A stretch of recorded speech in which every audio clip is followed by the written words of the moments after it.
Qu'est-ce qu'il faut prescrire donc chez les patients atteints de cancer?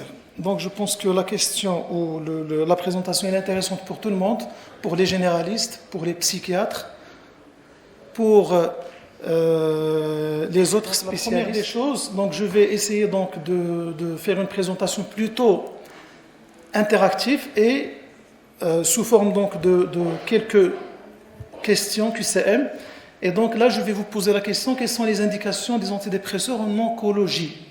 Et je vais vous proposer donc 5 choix.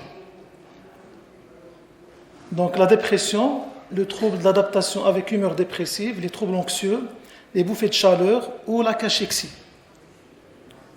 Dans quelle situation on peut prescrire des antidépresseurs chez les malades atteints de cancer?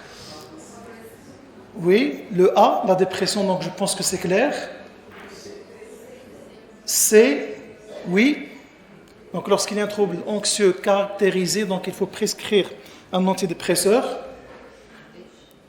D, oui, les bouffées de chaleur. Donc les bouffées de chaleur, même en dehors d'un trouble dépressif, on peut prescrire donc des médicaments, des antidépresseurs, parce que c'est très gênant pour la femme. Ça altère la qualité de vie, surtout pour les femmes atteintes de cancer du sein qui sont sous hormonothérapie, tamoxifène.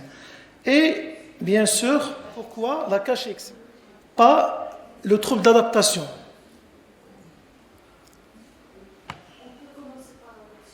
Parce que le trouble d'adaptation, qu'on avait déjà dit, donc c'est un trouble de transition, il se peut qu'il n'évolue pas vers un trouble dépressif ou anxieux caractérisé. Deuxième question, quel antidépresseur autorisé donc chez les patientes sous tamoxifène ou les patients sous tamoxifène? À part la paroxétine. Donc, prescrire les citalopram pour les patientes atteintes de cancer du sein qui sont sous tamoxifène. Quoi encore? Éviter la paroxétine. Donc parce qu'on a dit que la paroxétine, il peut éliminer l'effet de la tamoxifène. Et ça va favoriser donc la récidive. Est-ce qu'il y a d'autres molécules à prescrire ou à éviter? La sertraline, on peut le prescrire. Il y a peu d'interactions médicamenteuses avec la tamoxifène. Et bien sûr, la venlafaxine, elle est aussi autorisée. Mais ne prescrivez pas la paroxétine ni la fluoxétine chez les patientes sous tamoxifène. Quel antidépresseur prescrire en cas de dépression avec une anorexie, cachexie et insomnie? Oui, donc dépression en oncologie toujours, nous sommes toujours dans le cadre des malades atteints de cancer. Donc on va prescrire l'amiante et aussi la mirtazapine. Mais pour les autres, surtout pas la fluoxétine ni le bupropion. Quatrième question, quel antidépresseur prescrit en cas de dépression plus nausées et vomissements?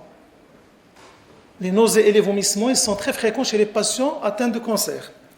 Parfois, ils sont en rapport avec la dépression et avec l'anxiété. La myocérine toujours et la mirtazapine parce qu'ils ont un intérêt chez les cancéreux qui ont des vomissements et des nausées donc associés. Cinquième question, quel antidépresseur prescrire donc en cas de dépression plus fatigue, somnolence et ralentissement psychomoteur?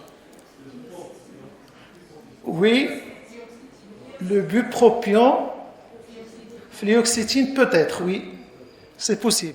Sixième question, quel antidépresseur choisir en cas de dépression plus des douleurs neuropathiques? Parce que les douleurs neuropathiques, ils sont très fréquents en oncologie. C'est surtout les neuropathies post-chimiothérapie, post-chirurgie, post-mastectomie. Donc, ils sont très fréquents. Et dans ce cas, qu'est-ce qu'il faut choisir?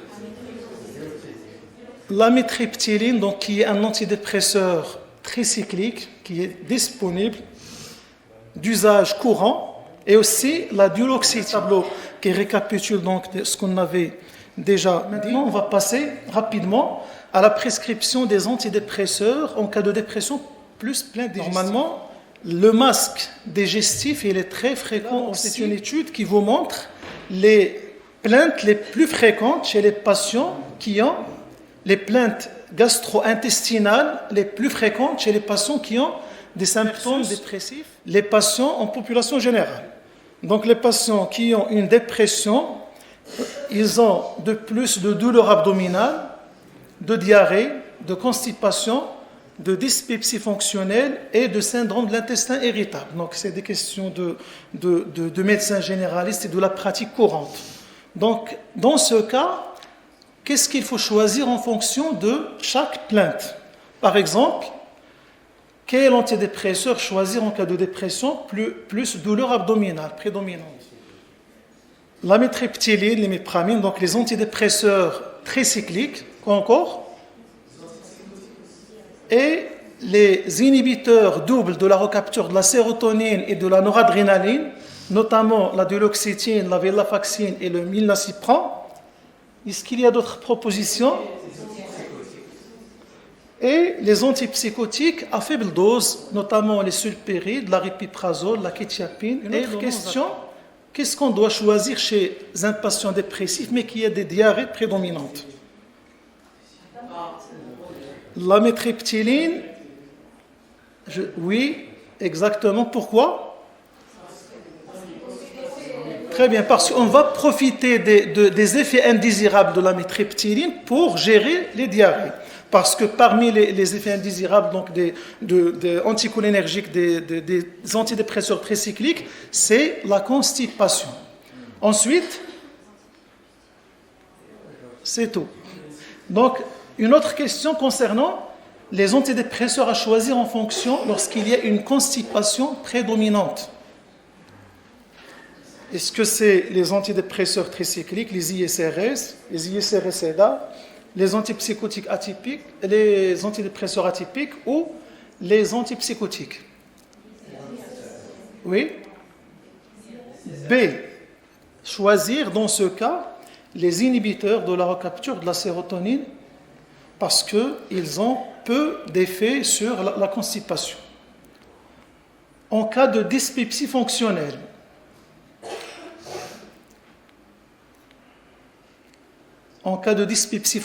donc on va choisir l'amitriptyline.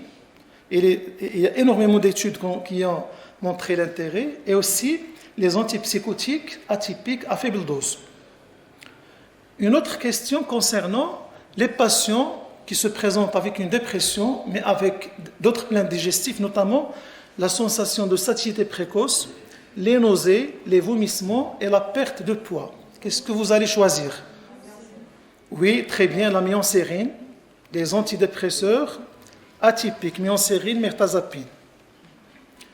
Donc c'est un tableau qui récapitule donc l'ensemble des antidépresseurs à prescrire en cas de plainte digestive associée à une dépression. Antidépresseurs choisir en cas d'acouphène. Une revue de littérature donc concernant la pharmacothérapie donc des acouphènes. La dépression a été observée dans 80% des patients souffrant d'acouphènes graves. Les antidépresseurs peuvent aider à soulager donc le stress, l'anxiété et la dépression liées aux acouphènes. Donc voilà la place des antidépresseurs des acouphènes, elle est là, mais c'est surtout les acouphènes compliqués de dépression grave. Lorsqu'il y a une dépression grave associée à une acouphène, le traitement antidépresseur il va soulager le patient sur le plan émotionnel et sur le plan des acouphènes. Alors que lorsqu'il n'y a pas de dépression sous-jacente, les antidépresseurs n'ont généralement pas d'intérêt. Des études, ils rapportent que parfois les antidépresseurs, et notamment les tricycliques, ils peuvent engendrer des acouphènes. Donc il n'existe pas suffisamment de preuves pour affirmer que le traitement par antidépresseur améliore les acouphènes. Je vous ai dit qu'on a vu chez certains patients qui rapportent que les antidépresseurs tricycliques peuvent induire des acouphènes. L'autre partie de la présentation concerne les antidépresseurs en cas de douleur musculo-squelettique. Donc c'est une question qui a été posée et sur laquelle on va répondre. Donc une méta-analyse que nous avons déjà présentée, mais concernant la comparaison de 25 antidépresseurs en ce qui concerne l'efficacité sur les douleurs musculo-squelettiques, que ce soit la fibromyalgie, les douleurs musculo-squelettiques ou les douleurs neuropathiques. Il est à noter que dans cette méta-analyse, la dépression est exclue. c'est-à-dire que des douleurs qui ont été, c'est-à-dire des antidépresseurs qui ont été comparés sur des patients qui ont des douleurs sans qu'ils soient déprimés. Donc, la comparaison a montré que le premier antidépresseur qui est indiqué, c'est, à votre avis, la duloxétine. Le deuxième, c'est le milnacipran. Donc, c'est la catégorie des antidépresseurs doubles, inhibiteurs de la capture de la sérotonine et de la noradrénaline. Donc, une autre étude qui montre effectivement, donc, une méta-analyse sur 13 articles, donc, qui montre que la duloxétine peut réduire considérablement le niveau de douleur et améliorer les symptômes dépressifs et l'impression globale. Donc, la première méta-analyse, c'était que les douleurs, et dans cette étude, publiée en mai 2023, il montre aussi que la duloxétine peut agir à la fois sur la douleur et aussi sur les symptômes dépressifs et même sur le fonctionnement global, parce que c'est intéressant, la qualité de vie.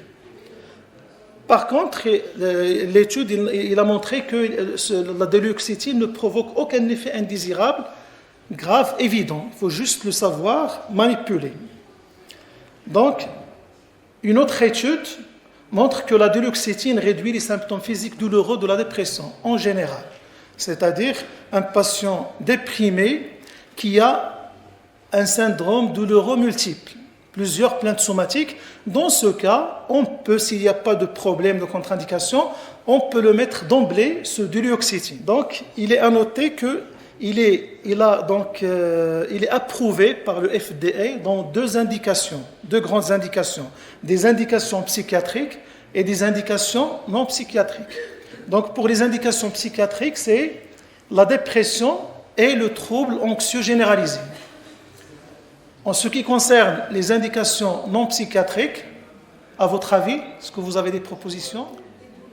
Oui, surtout la douleur neuropathie diabétique, l'arthrose du genou, les lombalgies chroniques, c'est-à-dire les douleurs musculo-squelettiques, et aussi la fibromyalgie. En ce qui concerne les antidépresseurs privilégiés en cas de dysfonctionnement sexuel, parce que c'est une question qui est très fréquente, pourtant, il y a beaucoup de tabous derrière. Ce tableau montre que les antidépresseurs qui donnent moins de problèmes sexuels ont leur tête l'agomélatine, le valdoxone, mais je pense qu'il n'est pas commercialisé. Il était commercialisé et pour peut-être des effets hépatiques, il a été, je ne sais pas, retiré ou non commercialisé, je n'ai pas d'idée. Donc, mais il n'y avait pas de problème sexuel. Les autres, c'est le bupropion qui a été rapporté par Dr Rassé, et là, vraiment, il ne retentit pas sur la fonction sexuelle. Et le troisième, et le plus récent, c'est la vortioxétine.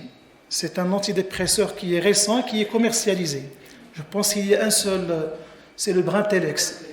Donc, c'est les antidépresseurs qu'il faut privilégier l'agomélatine, le bupropion et la vortioxétine, sans oublier généralement les ISRS, y compris les citalopram, ils ont avec ces antidépresseurs, il y a un problème sur la fonction sexuelle.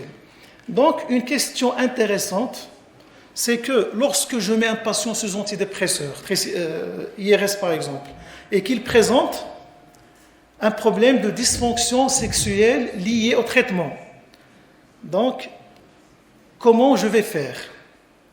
Ou bien, quel antidépresseur choisir? Ou bien, quel est l'antidépresseur avec lequel je vais faire le switch? C'est une étude qui a montré que, les résultats de cette étude montrent que la vortioxétine est un traitement de substitution sûr et efficace pour traiter la dysfonction sexuelle induite par les ISRS. Et les troubles sexuels induits par les ISRS et même le syndrome de dysfonction post-traitement. Donc, ça fait partie soi-disant des symptômes du sevrage. Le syndrome de dysfonction sexuelle post-ISRS. Donc, si je rencontre un problème avec les ISRS, on peut switcher vers la vortioxétine. Donc, qu'en est-il maintenant du sujet âgé? Sujet âgé, qu'est-ce qu'il faut prescrire? C'est une population, comme ça a été déjà dit, qui est fragile, et c'est une population qui a une prévalence forte de dépression, mais quel antidépresseur choisir? Donc, antidépresseur à prescrire en première intention, c'est le sujet âgé. Ça ne figure pas, c'est surtout les familles, les grandes familles. Donc, les ISRS à prescrire en première intention. C'est-à-dire qu'avec un sujet âgé, il n'y a pas lieu généralement de penser au tricyclique. Beaucoup de complications, beaucoup de problèmes. Donc, pensez à la famille des ISRS qui est efficace, mais aussi donc, bien tolérée. Deuxième question, quel antidépresseur choisir en cas, donc on a première intention, voilà, donc parmi les ISRS ou les ISRSNA, quel est l'antidépresseur à privilégier? Normalement, c'est la sertraline. Donc je pense que la plupart des études s'accordent à dire que la sertraline il est bien tolérée chez les sujets âgés. Donc, les antidépresseurs à mortalité, donc à risque élevé de mortalité et d'effets indésirables graves. Lequel? Donc, c'est des études qui ont montré que certains antidépresseurs peuvent avoir des grands risques chez les sujets âgés. Les citalopram, non, je ne pense pas. La mirtazapine et la venlafaxine. D'accord? Donc maintenant, toujours chez le sujet âgé, une revue systématique des études sur les antidépresseurs couramment utilisés dans la dépression du sujet âgé. Donc c'est une étude, je pense, elle est récente, 2024. Afin de terminer, donc ils ont fait une étude pour voir l'impact des antidépresseurs sur la cognition. Lorsqu'on les met sous traitement antidépresseur, il nous rapporte toujours un problème donc, de mémoire.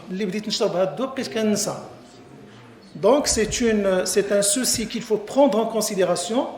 Il est établi.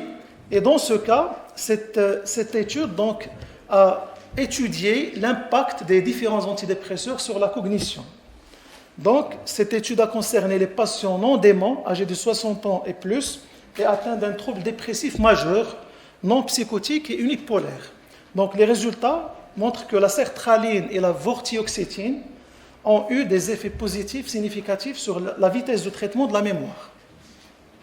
Et la duloxétine aussi a eu donc des effets significatifs sur la mémoire. Donc, je pense que lorsqu'on craint un problème mnésique chez le sujet âgé, privilégié, donc c'est l'un de ces trois antidépresseurs. Maintenant, quel antidépresseur choisir en fonction de différents troubles neurologiques déjà abordés? On va commencer par la dépression post-AVC, une dépression qui est fréquente, qui est sous-diagnostiquée et qui pourrait donc retentir clairement sur le pronostic fonctionnel et même vital du patient en post-AVC.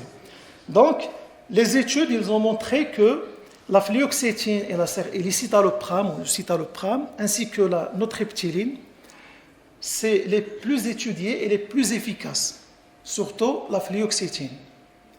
Donc, en cas de dépression post-AVC, privilégiez la fluoxétine parce qu'il a beaucoup il y a beaucoup d'intérêt.